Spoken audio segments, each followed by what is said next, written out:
Hello, my friends. Hi, it's me, Rachel, aka Rachel is Knitting, and I recently returned home to the United States from a whirlwind of about a month abroad. Yes, that's right, folks. I was out of town, not at home. I went to Scotland on May 9th, and I returned home on June 4th, so I was gone a very long time, but anyway, who cares about that?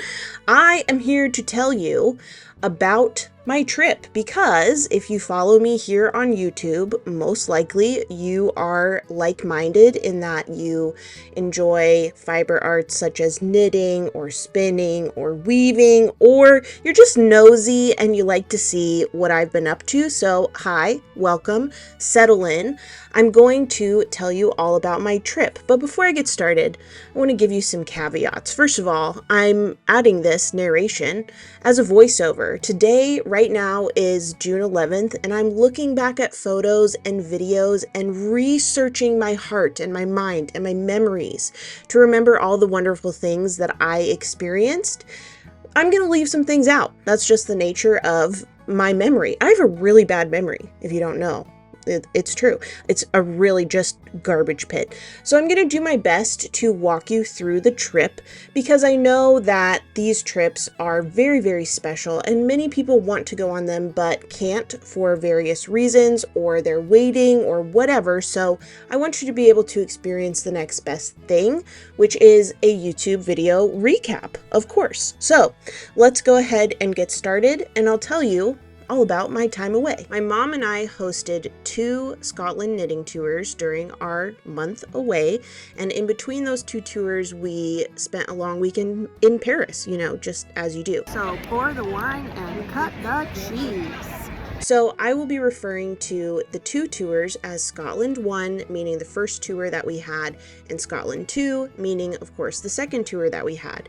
Now, just for ease of walking you through this whole adventure, I'm basically going to go through Scotland 1, and in the moments where there are deviations to the itinerary, I'll pepper in some things from Scotland 2 as well. But really, for the most part, these 2 tours are very similar. We had a lot of mirroring of the 2 tours from one to the other. There were some things, though, that Scotland 1 did that Scotland 2 did not, and vice versa.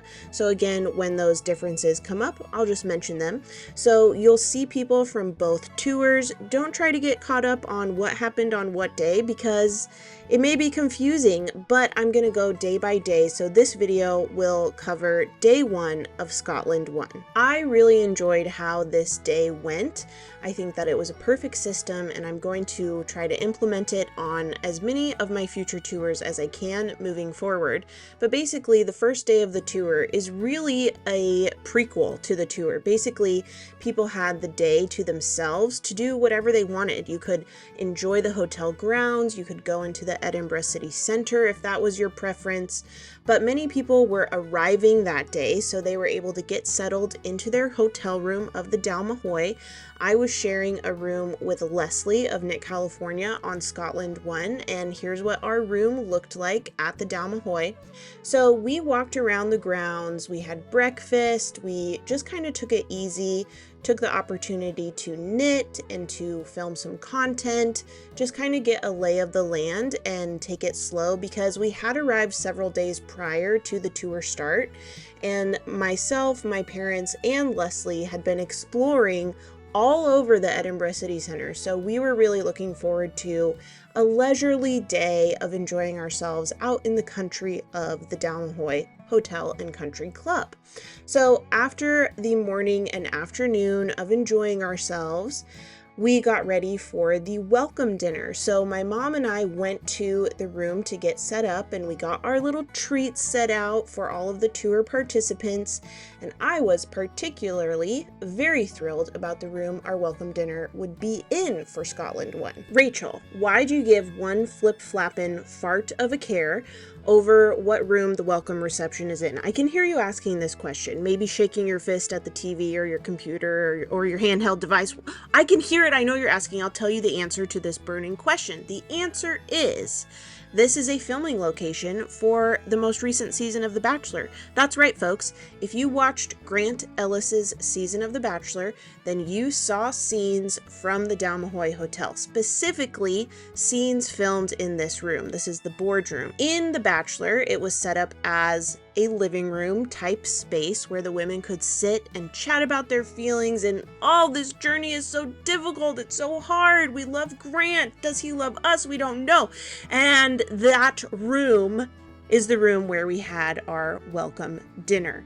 Very pomp, very circumstance, very exciting for me as a member of Bachelor Nation. I also, of course, had to ask one of the women who worked at the Dalmahoy if she was working there when they filmed, and she said yes, and she gave me some insider knowledge, like these radiator covers and these vases with faux plants, they were left behind by production. So I physically touched something that probably Jesse Palmer touched, probably that, held the tears of the contestants vying for Grant's affection.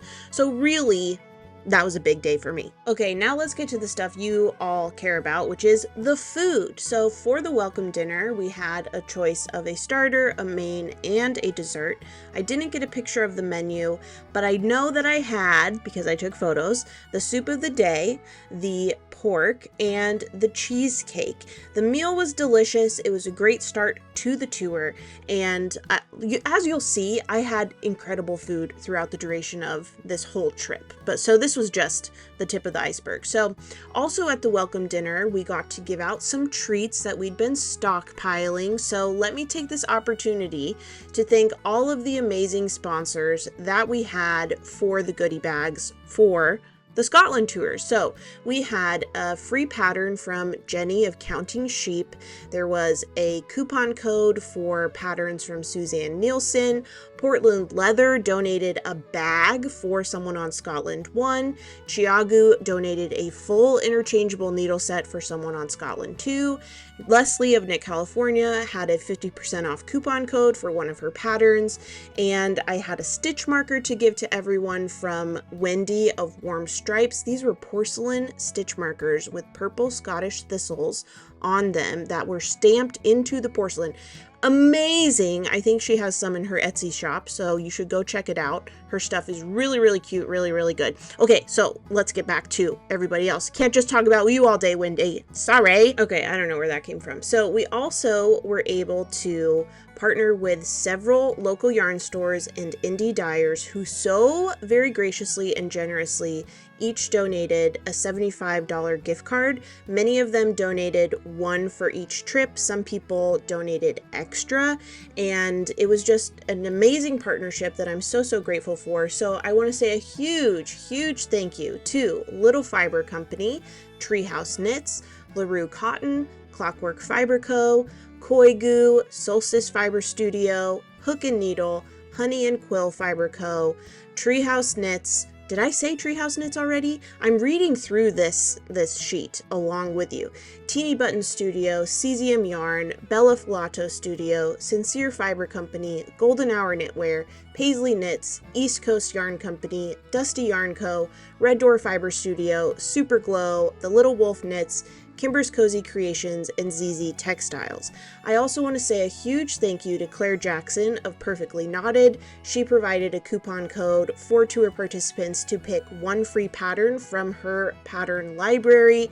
I'm just so grateful to all the amazing people who partnered with me and who are willing to share the love, share the yarn, and the tour participants really liked it. So basically what we did was on the back of this sheet, there were QR codes and all the coupon codes to the free or discounted patterns. And then at the bottom, each person had their own individual coupon code for a random indie dyer or local yarn store on this list. So everyone had a different gift certificate to a different place, and people could trade if they wanted to, and I just let them worry about that and determine that amongst themselves. But it was really fun to be able to spoil the tour participants in a digital way, because in the past I've done physical items in the goodie bags and it just wasn't a logistical possibility with 2 tours in close succession. So I just can't stress enough So grateful to everyone who partnered on these goodie bags with me. They were a huge hit. We also made sure that each tour participant got a sticker, whether that was a fuchsia flower, a purple yarn rat, or one of my logos, in addition to this sheet with coupons and gift certificate codes, along with a stitch marker. And as you can see in the corner, there's also little Highland cow stitch stoppers. Some people even brought gifts for one another, like Dion brought yarn cozies and Ella brought stitch stoppers. So it was really fun to get to know each other and exchange these treats. But all in all, the welcome dinner was a great time. I loved getting to know some new people at my table, and I didn't even know the half of how good the tours would end up being and all the friendships that I would really foster. And I'm just so grateful and so much better for having met all the people on these tours. But I have to tell you, that's it for day one. All we had was the welcome reception and all the laughs and giggles and fun times along the way. Lots of knitting already, only, I don't know, 12 hours into a tour. Not even 12 hours really, because it didn't start until dinner time officially. But yeah, I'm going to leave it here for this video, so it's going to be short and sweet, and I'll come back to you soon with day two. Day two is really exciting, so you can really clench your butts and fortify your hearts and get ready for all of the excitement you're about to see. You can look forward to us getting on the bus for the first time. Ooh, what seat will we pick? Who will sit next to us? What will the conversations be like? These and other questions I'm sure everyone asked themselves. Surely I was not the only one. Anyway, the second day of the tour was super fun. We went to a lot of different places. Okay, fine, I'll give you a little sneak peek now. We went to Dovecut Studio. We went to Ginger Twist for a private shopping experience where they gave us champagne upon arrival, excuse me. This would become the standard of yarn shopping, I would soon learn, for the trips. And let me just say, what an exceptionally smart sales tactic, because I did indulge at the cash register and I came away with many, many treasures at these local yarn shop stops. But yes, that's it for day one. I'll see you back here where I go over day two. And in the meantime, thank you so much, as always, for your support, whether that's watching my channel, commenting, liking the videos, just in general rooting for me. I don't know why you do it, but I really appreciate it. It really truly means a lot to me, and I'm so glad that you're here along for the ride. So take care, hope you're doing well, enjoy whatever you're knitting on, and I'll see you back here for day two.